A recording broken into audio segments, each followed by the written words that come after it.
Hi guys, எல்லாத்துக்கும் வணக்கம். நான் உங்கள் கேஎஸ்கே எந்த பேசுகிறேன். ஸோ இன்றைக்கி நம்ம வந்து இங்கே ஹெவி ரெயின் போயிருந்தால லான்ச்சுக்கு வந்து மீன் கறி, திருக்கு மீன் கறி இந்தியா ஸ்டைலில் விற்க போகிறோம். அதுக்கான பொருட்கள் பச்சை மிளகா 2 இப்படி 2 பாதியாக வெட்டிக்கோங்க. அப்புறம் பூண்டு வந்து ஒரு 6 பல்லு முழுசாக எடுத்துக்கோங்க. தக்காளி பழம் 2 தக்காளி பழம் சின்னதாக வெட்டிக்கோங்க. அப்புறம் அந்த போலில் பார்த்திங்கன்னா அது வந்து ஜீரகமோ வெங்காயமோ நம்ம அரைச்சிக்கிட்டோம். ஓகேவா? பிளாண்டரில் போட்டு நல்லா அரைச்சிக்கிட்டோம். அப்புறம் வெங்காயத்தை வந்து 2 பெரிய வெங்காயத்தை தனியாக வெட்டி வச்சுக்கோங்க. அப்புறம் மீன் வந்து நம்ம பொரிக்கல, ஜஸ்ட் அப்படியே போட்டு செய்யப்போம். இது வந்து ஊர் ஸ்டைலில் செய்யப்போம். கொஞ்சம் உரப்பாக காரமாக தோசைக்கு அவ்வளோ ருசியாக இருக்கும்.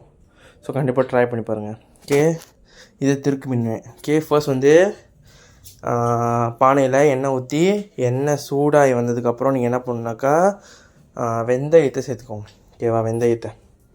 வெந்தயம் வந்து கொஞ்சம் போதும் சேர்த்துக்கிட்டு அதில் கொஞ்சம் கடுகையும் சேர்த்துக்கோங்க. 2 சேர்த்து நல்லா வதக்குங்க. அது லைட்டாக கொஞ்சம் பொரியிற மாதிரி ஆகும் பாருங்க. பொரியிற மாதிரி ஆனதுக்கப்புறம் என்ன பண்ணுனாக்கா நம்ம வெட்டி வச்சுருந்த 2 வெங்காயம் அதை வந்து நம்ம அந்த பானையில் சேர்த்துக்கலாம். ஓகேவா? சேர்த்துக்கிட்டு அந்த வெங்காயம் நல்லா பொரிஞ்சு ஒரு மாதிரி கோல்டன் ப்ரௌனாக வர வரைக்கும் நல்லா பொரிய வைக்கணும். ஓகேவா? ஸோ நல்லா பாருங்க, வெங்காயத்தை சேர்த்துக்கிட்டு அது வந்து கோல்டன் ப்ரௌன் கலரில் பொரியிற வரைக்கும் நல்லா கிளறிக்கோங்க. ஓகேவா? அது கோல்டன் ப்ரௌன் பொரிஞ்சு வர கட்டத்தில் வந்து நீங்கள் பூண்டையும் சேர்த்துக்கோங்க. பூண்டு வந்து நான் முழுசாக போடல, சாரி, நம்ம ராங்காக சொல்லிட்டேன். அதை நாங்கள் 2 போட்டிருக்கோம். 2 வெட்டி எப்படின்னா கீரை 2 ஸ்லைஸ் பண்ணி போட்டிருக்கோம். இது வந்து நம்மளோட சொன்ன மாதிரி தான் ஜீரகமும் வெங்காயமும் அரைச்சிருக்கோம். இது வந்து ஊர் ஸ்டைல். ஓகேவா? ஸோ அதெல்லாம் போட்டு நல்லா வதக்கிட்டு நல்லா அந்த அருமை வந்ததுக்கப்புறம் கருவேப்பிலை தேவையான கொஞ்சம் போட்டு நல்லா அப்படியே மிக்ஸ் பண்ணுங்கள். அது ஒரு மாதிரி தூமி சப்பாத்தி ஆயிரும். அந்த தூமி வந்து சப்பாத்தி ஆயிரும். ஸோ சப்பாத்தி ஆனதுக்கப்புறம் இது வந்து தக்காளி நம்ம தக்காளி எடுத்து வச்சுருந்தாலும் அதை நம்ம அரைச்சிட்டோம். ஸோ பிளெண்டரில் போட்டு அரைச்சிட்டோம். இதை வந்து நம்ம அரைச்சி அதில் சேர்த்துக்கிட்டோம். ஓகேவா? நம்ம தக்காளிக்கு வந்து கறியில் நம்ம அப்படியே போட்டாலும் யாரும் சாப்பிட மாட்டாங்க.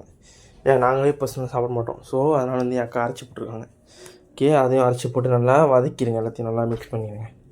நீங்கள் அதை மிக்ஸ் பண்ணும்போது ஒரு மாதிரி நல்லா வாசம் வரும். எல்லாம் இதாகி அந்த மாதிரி கட்டத்தில் பட்டை மிளகாத்தூள் கொஞ்சம், அதாவது தேவையான அளவுக்கு என் அக்கா வந்து 2 டேபிள் ஸ்பூன் போட்டிருக்கு. அப்புறம் இது வந்து மல்லித்தூள், அப்புறம் இது மஞ்சத்தூள், இது வந்து ஜீரகத்தூள்.